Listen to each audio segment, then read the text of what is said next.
Beleza, gente? Tudo bem com vocês? Hoje eu começar mais um vídeo aqui no meu canal. E antes de começar o vídeo, eu quero que vocês deixem seu like, tá? Se inscreva no canal e ative o sininho de notificações pra você não perder os próximos vídeos e me ignore, tá? E o vídeo ele é bem rápido mesmo, tá? Gente, eu tô deitada aqui. Mas eu vou falar o vídeo de hoje. O vídeo de hoje eu vou mostrar um pouquinho da minha noite pra vocês. Da minha noite não, o que eu faço antes de dormir. Gente, já fiz tudo. Aí agora eu tô deitada aqui na minha cama, gente, porca. Eu tava com lençol porque o ar tá ligado e tá muito frio, um frio mesmo. E eu mudei minha cama. Minha cama tá de frente pro ar e meu ar já é frio. Aí o vento fica pegando toda minha, gente, tô toda me tremendo. Eu tô morrendo de preguiça de tomar banho, eu tô porca. Então o que eu vou fazer primeiro pra eu não poder deitar? Eu vou arrumar minha cama. E amanhã, gente, vai ser um vídeo bem legal pra vocês, que eu arrumando meu quarto. Gente, eu quero trocar minha televisão, não vejo o dia da minha nova chegar, porque a gente tá de quarentena, não pode sair, tem que comprar tudo pela internet. Gente, eu acho que a minha avó foi deitar, deixa eu ver aqui pelo buraco na minha porta, não. Eu vou trocar a minha porta e a minha TV. Eu vou posicionar aqui a câmera pra vocês verem arrumando a cama. Pronto, gente, aí agora eu vou maquiar ela toda.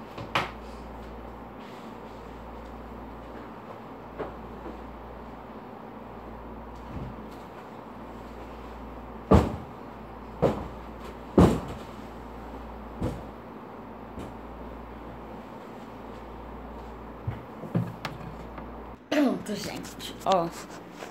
Você dá uma alguém que você tem dor lençol. Gente, porque vocês não têm noção do frio, gente. Tô muito tremendo aqui, morrendo de preguiça, tá? E agora eu vou pegar minha toalha, eu vou ver se tem alguém banhando. Tem gente banhando. Deixa eu ver se é a avó. Eu não sei se é a avó, é o Fabiano. Aqui tem os dois óculos aqui.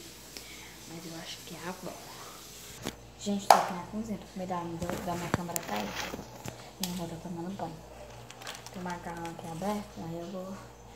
Gente, porque de noite é a hora que eu sinto mais fome na minha vida.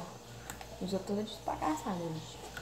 Meu quarto ele é escuro, aí eu uso... Como eu não vou ligar a televisão, porque eu vou assistir no meu celular algumas séries, aí eu vou... Eu tenho essa lâmpadazinha, ó, gente, ó, ela é tipo lâmpada, ó. Porque é pela tomada. Ó, ela tá coisada, nem precisa tirar a tomada, só fazer assim, ó. Que a avó tira pra poder colocar o ventilador, como desligar o ar, gente, vou ver a lâmpada. Até minha avó me pegar. Gente, sem a lâmpada, vocês têm noção do escuro? Vocês querem ver? Gente, olha a escuridão. Só, olha, lá em cima, coisinha do ar e a porta fechada aí, gente, ó. Olha a escuridão. Vocês estão vendo, né? Aí como eu ligo, melhora, ó. Ficou o meu claro, gente. Pra mim, mas pra vocês não dá pra ver. Então eu vou parar de conversar e pegar minha toalha.